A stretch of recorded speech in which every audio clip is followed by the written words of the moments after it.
Welcome back to the channel Black is One, where the agenda is to elevate the consciousness of the black race so we can unite, build, and prosper.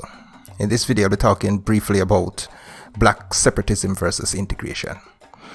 I was having a conversation recently about, as you would expect, about black upliftment.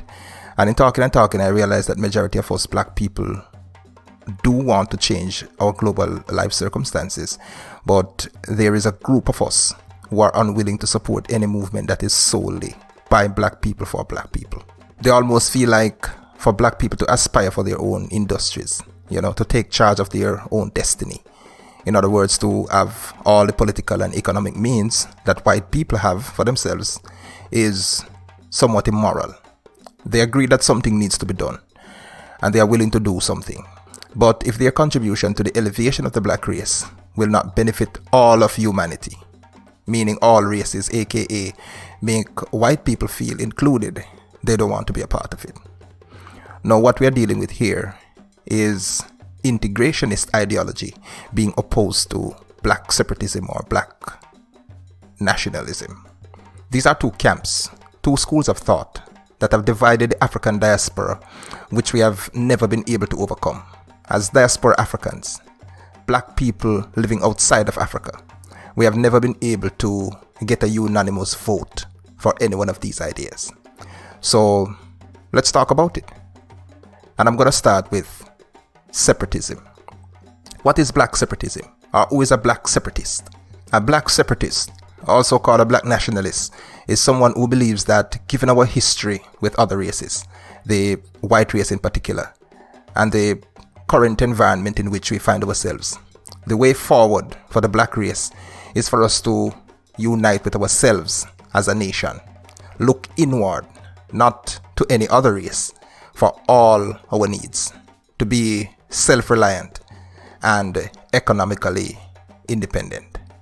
That's the nationalist or the separatist view. And this view was articulated by people like Marcus Garvey and Malcolm X. Now, who is an integrationist? An integrationist, on the other hand, is someone who believes that the best way forward for black people is for us to seek equality and acceptance into white society. Integrationists believe that because we are all human beings, and the fact that we black people built with our blood and sweat the wealth which white folks enjoy, black people have a moral entitlement to all the benefits and privileges enjoyed by any white person in white society. Now, that's what all the marches in the US in the 1960s were all about. They wanted to integrate into white society, to ride on the same buses as white people, to sit in the same seats, to drink at the same water fountains, to live in the same neighborhood, to attend the same schools and so on. That view was articulated by people like Dr. Martin Luther King Jr. and W.E.B. Du Bois in their early years. Now, these are two strong and valid arguments, and you can see why people in either school cannot work together, because one is pulling east and the other is pulling west. Now, based on my content, you know which school I belong to, but I'm not here to speak disparagingly about those who prefer integration, because I have a great love for black people and a lot of respect for divergent ideas or divergent views. So I won't berate anybody simply because you have a different opinion. But this is not anything new. This question was put to the newly emancipated slaves in the US in 1865, and they rejected integration. From the very outset, those who had seen the real face of quote-unquote white supremacy wanted no unity with it. Those who saw that white supremacy in its natural habitat knew it was a ruthless, godless, and tyrannical system. And therefore, when they were given the option, they chose to build their own from scratch, rather than to build with their oppressors on their oppressors' foundation. I'm going to read something from this article. It is called "The Truth Behind 40 Acres and a Mule." I'm going to link the article in the description so you can read the whole thing if you so desire. But the article talks about the US government's first attempt at reparation for slavery, where 40 acres of land was promised to each family of former enslaved Africans. Now, I'm not going to read the whole article, so I have to give you some context and background. All that I'm going to talk about took place on US soil. The date was April 12, 1861, when European Americans, or white Americans, who lived in the south of the country where the slave plantations were located, the Confederate states, states like Florida, Texas, Alabama, Mississippi, South Carolina, and so on, declared war on their fellow European Americans, or white Americans in the north. In other words, white people in the south of the country declared war on their fellow white people in the north. Now, why did they do that? There were plans by the government to abolish slavery, and the wealthy farmers in the South decided that they would not have it. They would rather split off from the rest of America and form their own country rather than to shut down their slave plantations. To cut a long story short, the North and the South went to war. This is called the American Civil War. The South was defeated. They surrendered after 4 years of fighting. And after they lost the war, all their lands or their plantations were confiscated by the government and all slaves were set free. So picture this. Civil War has just ended, 620,000 soldiers dead and hundreds of thousands of former slaves now free. Okay, so what next? A general by the name of William Sherman and his team, under the instruction of the then US President Abraham Lincoln, sat down with 20 black men to find a way forward for all these former slaves, now free. This was unprecedented because normally no one asked for black people's opinion or input in anything that would affect their welfare. They normally just decided on our behalf, and we had to accept it whether we like it or not. So for probably the first time in 242 years, black people were being asked what they wanted. At this historic meeting with General Sherman, the black representatives were asked 12 questions, but I'll only focus on 2 for the purpose of this video. Number 1, what do you want for your people? Land was the resounding and unanimous answer. A Reverend Fraser was the black team leader for the negotiation. He began his answer to the question by saying, and I quote, "The way we can best take care of ourselves is to have land and turn it and till it by our own labor. And we can soon maintain ourselves and have something to spare. We want to be placed on land until we are able to buy it and make it our own." They never even wanted the land for free after 200 years of enslavement. Anyway, the US government agreed to giving land, 40 acres for each family. As soon as President Lincoln gave the order, black people started to settle the land and build communities. Immediately. According to the article, the freedmen hastened to take advantage of the president's order. Baptist minister Ulysses L. Houston, one of the members of the group that had met with Sherman, led 1,000 black to Skidaway Island in Georgia, where they established a self-governing community with Houston as the black governor. And by June, 40,000 freedmen had been settled on 40,000 acres of what they called Sherman land. That's within 6 months.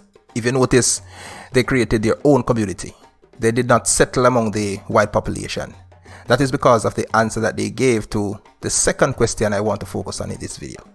And that second question was about integration.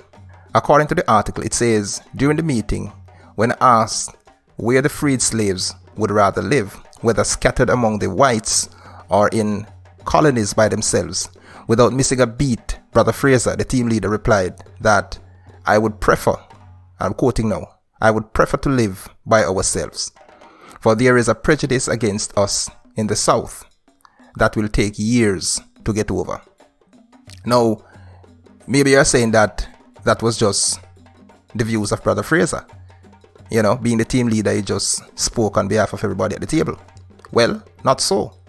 The panel went further and asked each of the 20 representatives around the table the same question individually.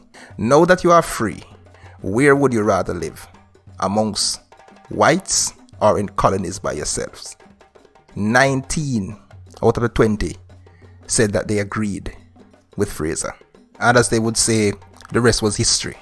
4 days after that, Sherman issued Special Force Order number 15 after President Lincoln approved it, and black people started to build their communities. That was 1865, The first generation of freed blacks in the US, in the United States, who got to negotiate on our behalf, rejected integration into white society. They opted for black economic independence. For them, having white neighbors and eating at white restaurants was neither important nor relevant. If black people were going to get their 40 acres of land where they could build their own restaurants, their own schools, their own banks, their own theaters, their own post office, and so on. Needless to say, Abraham Lincoln was killed in the same year, 1965, and that plan died with him. The incoming president, President Andrew Jackson, overturned the order and returned the lands to the former slaveholders. What can we learn from this piece of history? You see, history is not just about dates and names, and events of the past. History is empirical, tested data that we should use to make decisions in the present and in the future. So what can we do with this piece of information? Somewhere in the minds of many black people, like I said, they harbor the hope that one day the liberation of the African race will come about, or can come about, with the help of white people. They cannot imagine a society in which black people take care of all their needs, independent of any other race. They believe that empires like France and Spain and Portugal and Britain and the US, Germany, Scotland and Belgium and so on, watered by the blood of our ancestors and sustained in 2023 by the theft and exploitation of African lands, Africans themselves, black people, and the exploitation of African resources.